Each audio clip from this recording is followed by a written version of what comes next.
اور ابھی بھی جو ہے خطرناک سچویشن ہے، اور وہ ساتھ میں یہ بھی کہہ رہے ہیں کہ چیلنجز ہیں، چیلنجز تو ہیں، اب دیکھنا یہ کہ آپ کیسے اقدامات کرتے ہیں۔ طریقے سے جتنے قرضے لیے جا رہے ہیں یہ بھی گزشتہ سے پیوستہ مسلسل IMF کے ساتھ جو ہے آپ ساری حکومتوں میں لے رہے ہیں، آپ کس حکومت کی بات کرتے ہیں؟ اپنی پاکستان مسلم لیگ نون کی بات کرتے ہیں، پاکستان پیپلز پارٹی کی بات کرتے ہیں، پاکستان تحریک انصاف کی بات کرتے ہیں، تو سب میں ہی یہ قرضے لیے جا رہے ہیں، اور قرضے کے تلے جو ہے، بوجھ تلے جو ہے پاکستان دب رہا ہے۔ اور اب پھر دوبارہ آپ IMF کے پاس جائیں گے، جس طریقے سے یہ بات ہو رہی ہے اور اسی طریقے سے آپ چیلنجز کا بھی سامنے کر رہے ہیں، تو ایسا لگ رہا ہے کہ سارے 40 سال کی حکومتوں کو انہوں نے ایک طریقے سے کٹہرے میں لا کے کھڑا کر دیا ہے، اور پھر اس کے بعد اپنی حکومت ایک اور بنا لی، اور جس طریقے سے بنائی ہے وہ ہم نے جیسے آپ کو ذکر کیا، اور جس طریقے سے جو ہے سارے مبصرین کہہ رہے ہیں کہ یہ جو ہے یہ آئینی اور قانونی حساب سے ان کو منتخب نہیں کیا ہے، کیونکہ ابھی تک جو ہے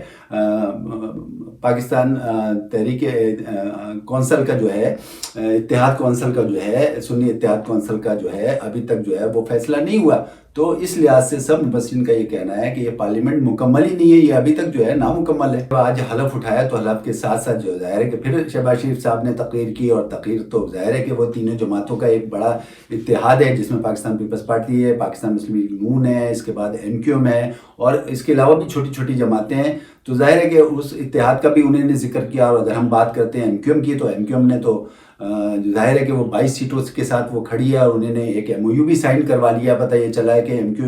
MOU کے تحت جو ہے جو وہ آئین میں ترمیم چاہتے ہیں اس سلسلے میں MOU بھی سائن کر دیا ہے، اب وہ کروا بھی لیا ہے۔ اب دیکھنا یہ ہے کہ آیا MQM کو جو وہ چاہ رہے ہیں، جس طریقے سے انہوں نے ڈیمانڈ کی ہے گورنرشپ کی، پتہ چلا ہے گورنرشپ کی ڈیمانڈ کی ہے، اس کے علاوہ وزارتوں کی ڈیمانڈ کی ہے، تو وہ آیا ملے گی؟ بہت سے مبصرین کا یہ خیال ہے کہ اگر MQM کی 22 سیٹیں نہیں بھی ہوں گی تو بھی جو ہے ان کا ٹارگیٹ پورا ہو چکا ہے، یعنی پاکستان مسلم لیگ نون اور پاکستان پیپلز پارٹی کا، تو یہ دونوں حکومت ویسے بھی بنا سکتی ہیں اگر MQM جو ہے وہ ساتھ نہیں دے۔ یہ بھی باتیں ہو رہی ہیں کہ اگینسٹ جب یہ انہوں نے MOU پہ سائن کرا لی ہے، تو اس کے اگینسٹ ظاہر ہے کہ انہوں نے MQM نے جو ہے وہ ان کے اسپیکر کو، ڈپٹی اسپیکر کو، وزیر اعظم کو ووٹ دیا، تو وہ یہ سب سامنے۔ اب اس پہ بہت سے مبصرین کا یہ خیال ہے کہ جس طریقے سے ہم نے آپ کو پہلے بتایا کہ یہ دو جماعتیں جو ہیں، پاکستان مسلم لیگ نون اور پاکستان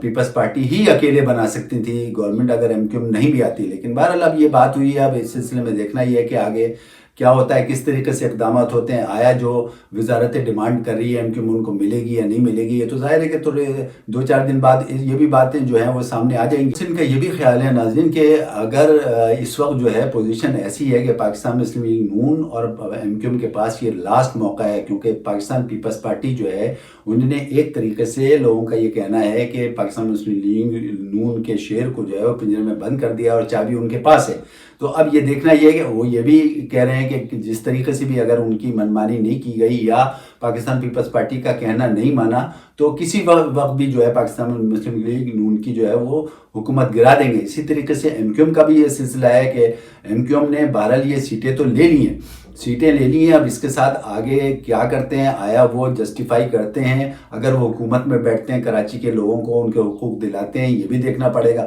اور اگر وہ اپوزیشن میں بیٹھتے ہیں تو پھر تو چلو ٹھیک ہے کہ اپوزیشن میں بیٹھ کے کراچی کے حقوق کی بات کرتے ہیں اور کسی حد تک وہ فائٹ کرتے ہیں، لیکن اگر وہ حکومت میں بیٹھے اور حکومت میں بیٹھنے کے ساتھ ساتھ اگر انہوں نے کوئی کام نہیں کیا کراچی کے لیے، تو اب وہ دور نہیں ہے جو پہلے دور تھا۔ اب یہ 2024 کا الیکشن ہوا ہے، اور اس الیکشن میں سب کچھ عوام کو اس الیکشن نے بتا دیا ہے، سب کی سوچ بوجھ آ گئی ہے، سب کو پتہ چل گیا ہے کس طریقے سے کیا ہوا اس الیکشن میں۔ تو آپ کسی بھی طریقے سے اگر ہم MQM کی بات کرتے ہیں، مبصرین کا یہ کہنا ہے کہ اب کوئی بھی آپ جو ہے آنکھوں میں دھول نہیں جھونک سکتے۔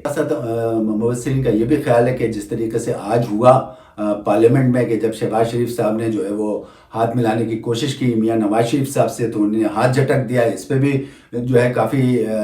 تبصرے ہو رہے ہیں، اور انہوں نے یہ کہا کہ چونکہ میاں نواز شریف صاحب شروع سے ہی یہ بات کہہ رہے تھے کہ حکومت نہ لو، تو وہ ایسا لگتا ہے کہ بہت سخت ناراض ہیں، لیکن وہ اس وقت اس لیے خاموش ہیں کیونکہ ظاہر ہے کہ ان کی بیٹی جو ہے وزیر اعلیٰ پنجاب بن چکی ہیں، اس وجہ سے خاموش ہیں، لیکن یہ بم کسی وقت بھی پھٹ سکتا ہے۔ ان کا کہنا یہ کہ یہ بم جو ہے کسی وقت بھی پھٹ سکتا ہے، اور جب یہ پھٹے گا تو وہ ساری ڈیٹیل بتائیں گے کہ یہ کیا ہو رہا ہے، لیکن بہرحال ابھی مبصرین کا یہ خیال ہے جس طریقے سے پاکستان مسلم لیگ نون کے پاس یہ آخری موقع ہے، اسی طریقے سے ایم کیو ایم کے پاس بھی آخری موقع ہے اور کس طریقے سے یہ دونوں اس پہ ایکٹ کرتے ہیں، اور جبکہ خود میاں شہباز شریف صاحب کہہ رہے ہیں کہ اتنے زیادہ چیلنجز ہیں جن کا مقابلہ کرنا جو ہے وہ ظاہر ہے کہ بڑے بڑے اسٹیپ لینے پڑیں گے. تو اب خود ہی جب وہ اس قسم کی باتیں کر رہے ہیں اور اس کے ساتھ ساتھ جو ہے پچھلی تمام حکومتوں کی کو چارج شیٹ بھی دے رہے ہیں، تو اب دیکھنا یہ ہے کہ آگے اس سلسلے میں کیا کرتے ہیں. آج بہرحال یہ تقریر ہو گئی حلف اٹھانے کے بعد، اور آپ کے سامنے ہم نے کچھ چیزیں پیش کی، خاص طور پہ ایم کیو ایم